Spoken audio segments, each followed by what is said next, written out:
So the seed trays are now getting to transplant trays, and now you need to make a decision on when do I actually do the transplanting. And for me, it ultimately depends on how many leaves are there beyond the initial seed. So you have small ones, you have full ones, small ones, full ones.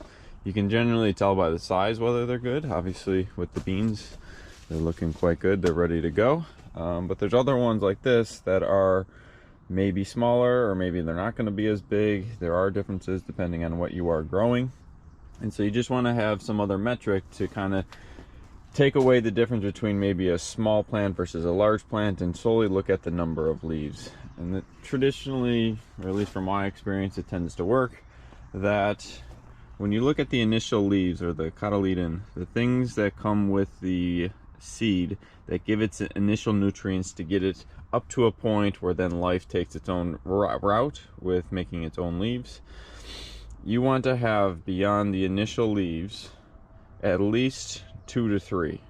2 if you're really in a pinch, you need to do it. I really strive for 3 leaves coming out of that. That to me, in my experience, gives me the confidence that the plant is strong enough of when I put it into the ground that it will bounce back and then it will grow immediately, and any sort of pest pressure or temperature pressure, it won't be as sensitive to it, and you can get up around it. So if I look at the pepper plants aren't ready to go. They are not only small, but they also don't have as many leaves associated with it. These are zinnias. Zinnias seem to be ready to go. Lettuce, you just kind of eyeball, make sure it's good to go. Cucumbers are nice, easy ones too. You can tell the difference in the leaves. These are the cotyledon leaves, the initial ones. And then you have, well, one burnt one, but 1, 2, and then you have another one poking out.